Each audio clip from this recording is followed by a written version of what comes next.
Magandang umaga sa lahat.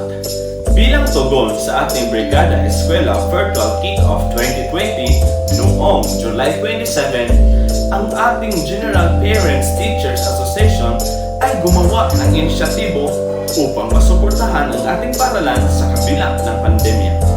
Wala mang pisikal na pagdalo sa ating Brigada Eskwela noong inilunsad ito, patuloy pa rin ang pagbuhos sa mga tulong material mula sa ating mga partners na stakeholders at mga magulang.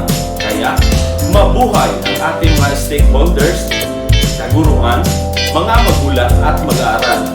Ngayon, ating pakinggan ang pinulong ng General Parents Teachers Association na si Ginoong Silvestre Happines.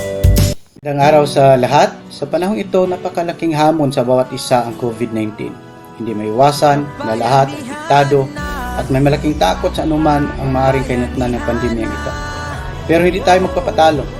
Sa kagawaran ng edukasyon, walang makakapigil at hindi kailanman magpapaapekto. Ang Butuan Central Elementary School ay hindi rin magpapatinag sa anumang problema.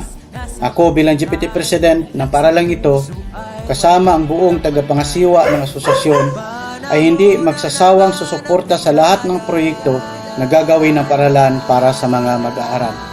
Kami ay handang-handa na para sa Brigada Eskwela at Uplan Balik Eskwela. Walang hindi kayang gawin kung may pagtutulungan, pagkakaisa at pananalig sa Diyos. Kaisa ninyo kami, mabuhay po tayo.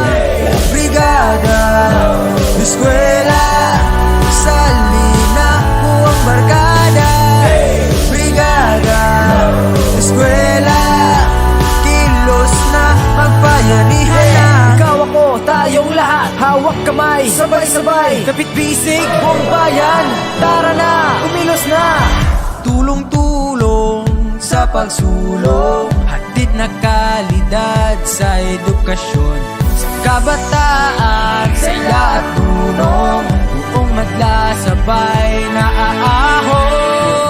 Manahon na naman ang brigada, bigisin lakas at diwa. Tara na, brigada na. Brigada Eskwela,